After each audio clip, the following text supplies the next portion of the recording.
remote connections. Okay, so let's go to client 1, create a connection and see how we would connect.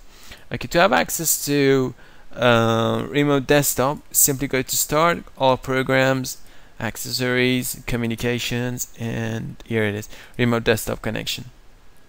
Okay, so this would open up. Just click Option to see what kind of options we have here.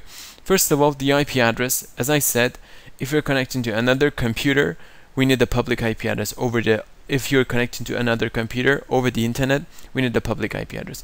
If you're connecting to a VPN server to connect to another organization, you need the public IP address of that VPN server. If you're connecting on the to the other computer on the same LAN network, you need the local IP address. If you're connecting to another computer on a work group, again you need the local IP address. If you're looking for the local IP address, what you have to do is just simply come to Start, Run, type ipconfig, click Enter, and okay, my mistake.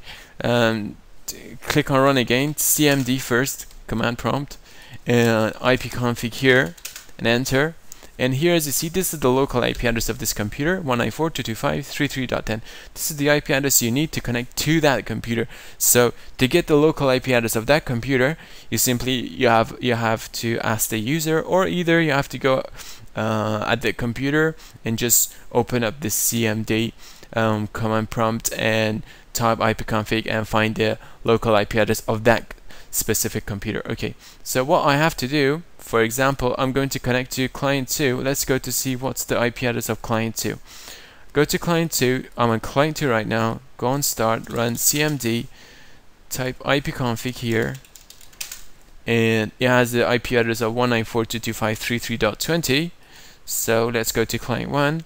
I've already entered the IP address here. The user, right now, I'm going to be entering Jane with the user password. Remember, Jane and Mike were the user on the destination computer, destination machine that we're going to connect to. I'm not on the domain right now, so I won't be entering this. And I could create a shortcut as well. I could click Save As, so my settings would be saved.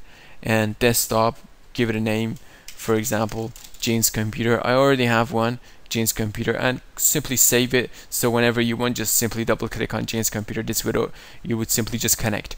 Okay, let's check the other settings we have here. Display depends on the connection that you have. You would choose a full screen or either lower resolutions. The colors that you have, I would choose a true color here, for example. Go to local resources, bring sound to this computer, and the other option, do not play, leave at the remote computer, and so on. Other options like Alt and Tab. When you choose Alt and Tab, it would actually explore other windows that are open right now. So you would actually, by choosing this, it would, in full screen, it would enable Alt plus Tab, Alt and Tab at the same time on the remote computer, and so on. And you might want to connect automatically to these local devices, such as printers. Yeah, I want to print something, so I would be able to connect to it here before I actually remote connect to the computer, and I would be able to print actually anything that I want on that computer with the printer that is connected to it.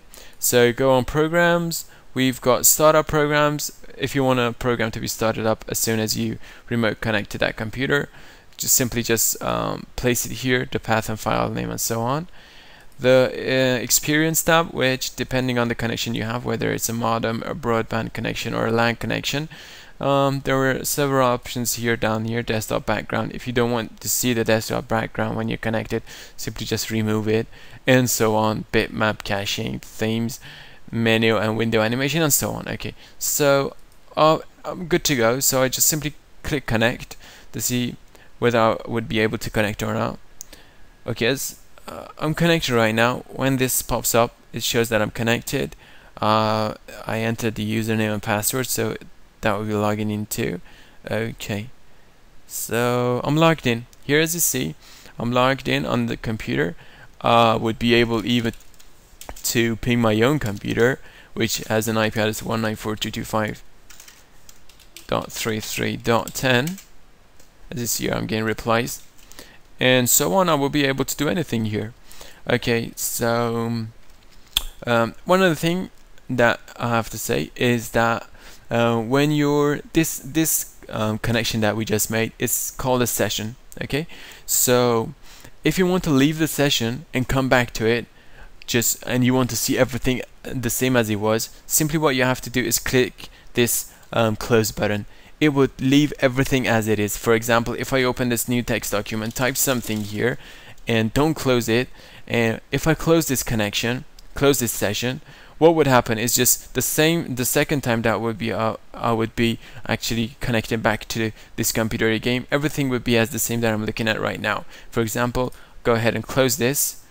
Let's close this and let's connect again. Jane's computer, as you see, I use the shortcut, it's connecting automatically for me, but I have to give the password probably here. Yeah, password, log in, and as you see here, the notepad, everything is open still. Okay, so but to disconnect from a session, so you're done with everything, you just want to disconnect from the session, simply close everything and come to start and disconnect and disconnect again, and you will be disconnected just by a click. Okay, so I don't think there's anything left much to say. One thing is that on the new remote desktop version, which is in Windows Vista, you might be running into problems sometimes. Make sure on the last tab you've actually chosen the always connect if authentication fails from the drop down list. We will talk about authentication and so on in later videos, but right now since we're talking about the older version of remote desktop, we'll just leave it to this, and I would give this advice so you're not gonna meet any problems. Okay, I hope you enjoyed the video, and well, if you got any questions, problems, anything, just leave a comment on the weblog below down there, so I would actually give you your answer as soon as possible. Thank you for watching, and goodbye.